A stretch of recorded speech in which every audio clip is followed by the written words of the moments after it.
Hello viewers, मेरे channel Sumit health and medicine में आपका स्वागत है। मैं सुमित कुमार एम फार्मेसी।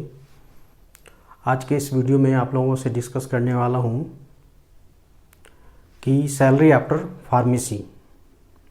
तो डी फार्मेसी जो करते हैं, बी फार्मेसी जो करते हैं और एम फार्मेसी जिसे मास्टर ऑफ फार्मेसी बोलते हैं, तो सबके मन में ये अपेक्षा रहती है कि फार्मेसी कोर्स तो कर रहे हैं, चाहे डिप्लोमा करें, चाहे बी फार्मा करें, चाहे एम फार्म करें, लेकिन इस कोर्स को करने के बाद सैलरी क्या होगी। सरकारी नौकरी यदि मिल जाती है तो अच्छी बात है, और यदि नहीं मिलती है तो प्राइवेट जॉब में सैलरी कितनी होगी, कहाँ कहाँ कितनी कितनी सैलरी मिल सकती है।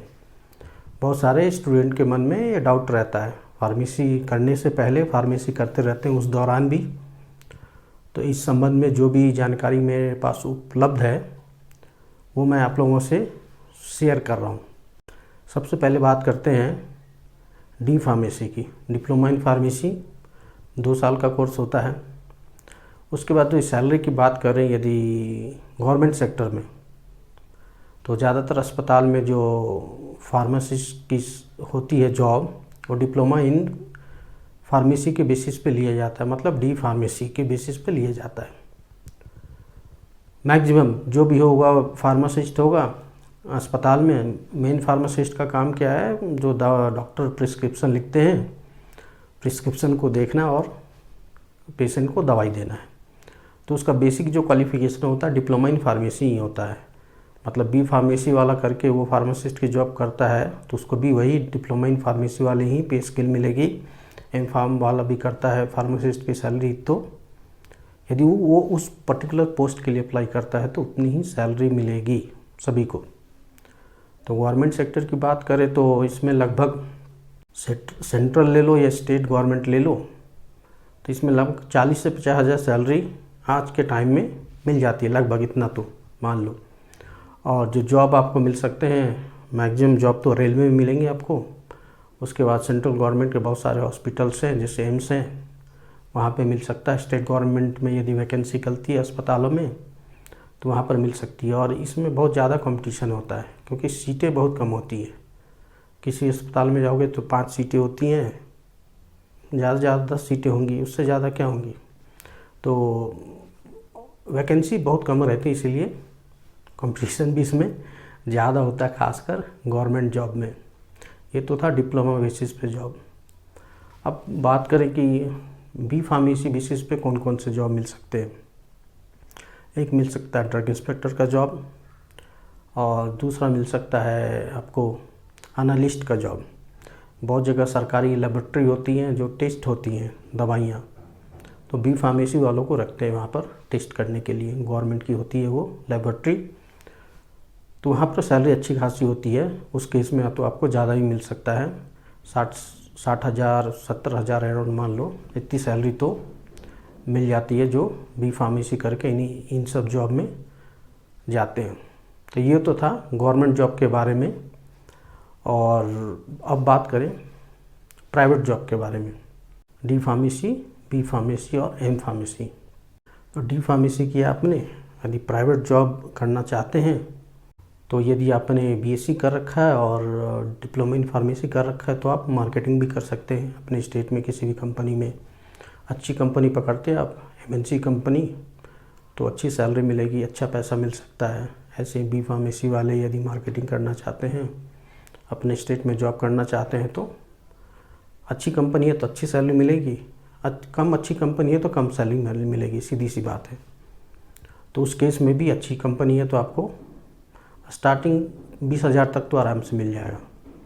और उसको डिपेंड करता है टारगेट के ऊपर। टारगेट अचीव करते हैं तो आपको एक्स्ट्रा इंसेंटिव भी मिलेगा, तो उसका एडवांटेज है। तो 20 हज़ार तो मिनिमम सैलरी आपकी कहीं नहीं जा रही है। यदि आप डी फार्म, बी फार्म के बाद और एम फार्म के बाद मार्केटिंग की जॉब करते हैं, यदि आप फ्रेशर हैं तो एक्सपीरियंस की बात मैं यहाँ कर ही नहीं रहा हूँ, सिर्फ जो फ्रेशर हैं उनके संबंध में ये बात मैं कर रहा हूँ। अब बहुत सारे लोग हैं जो चाहते हैं फार्मा इंडस्ट्री में जॉब करना। तो फार्मा इंडस्ट्री में जॉब करना चाहते हैं तो उसमें मैं बता दूं साफ साफ, बहुत लोगों को आइडिया नहीं होता है। तो डिपेंड करता है कंपनी टू कंपनी के ऊपर। और ये मैं डिवाइड कर रहा हूँ बेसिस ऑफ रेगुलेटरी प्लांट के ऊपर। जैसे रेगुलेटरी प्लांट होते हैं यूएस FDA, MHRA, ये सबसे अच्छी कंपनी मानी जाती है फार्मा कंपनी में। उसके बाद उसके नीचे है WHO, world health organisation certified company, pharma company. तीसरा छोटी स्केल की जो इंडियन की स्टैंडर्ड होती है CGMP, current good manufacturing practice, वो सबसे छोटी होती है। तो यदि आपको फ्रेशर में US FDA या फिर MHRA अप्रूव्ड फार्मा कंपनी में जॉब मिल जाता है तो सबसे अच्छा है फ्यूचर ग्रोथ के लिए। और उसमें पैसा मान लो कम ही मिले, फ्रेशर हो, क्योंकि फ्रेशर को ज़्यादातर तो कंपनियां ज़्यादा अच्छा पैसा नहीं देती है। यदि कैंपस प्लेसमेंट हो तो अच्छा पैसा देंगी, डायरेक्ट हायर करती हैं तो उतना अच्छा पैसा नहीं देती। उनकी पॉलिसी बहुत अच्छी हो और वो बाहर की कंपनी हो, इस देश के अंदर की नहीं हो, तो अच्छा पैसा देंगी।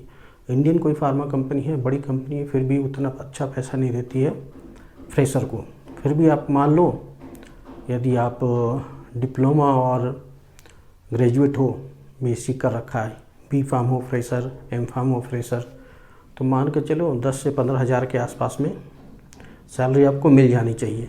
20 हज़ार ही मिल सकती है, डिपेंड करता है पॉलिसी के ऊपर, वो भी बहुत कम मिलेगा, इतना तो मिल ही जाएगा। दूसरा क्या है, यदि आप रेगुलेटरी प्लांट में काम करते हो US FDA और MHRA, तो 4 से 5 साल के बाद आपकी सैलरी काफ़ी अच्छी हो जाएगी।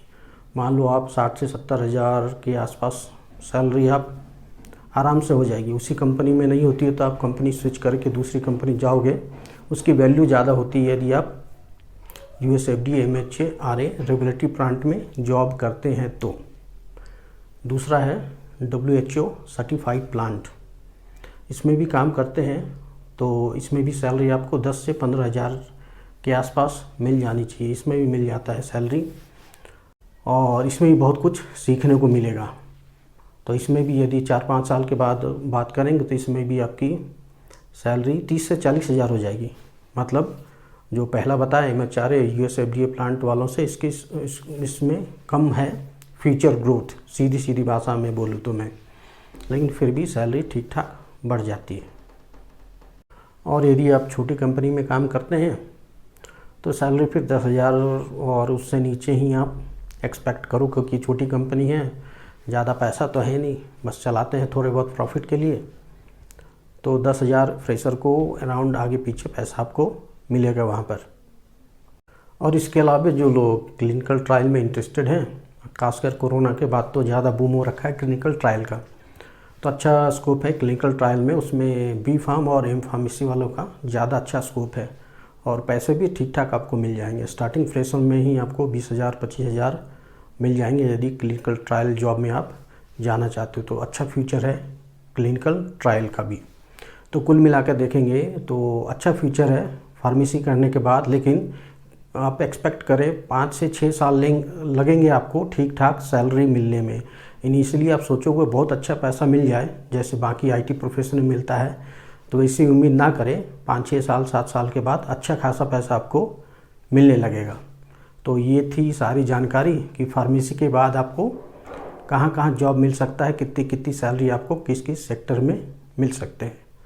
आई होप आपको ये इन्फॉर्मेशन पसंद आया होगा। इसी तरह के अपडेट मैं आप लोग के साथ इस चैनल पे शेयर करते रहूँगा। इस चैनल पे बने रहना चाहते हैं तो इस चैनल को आप सब्सक्राइब भी कर सकते हैं।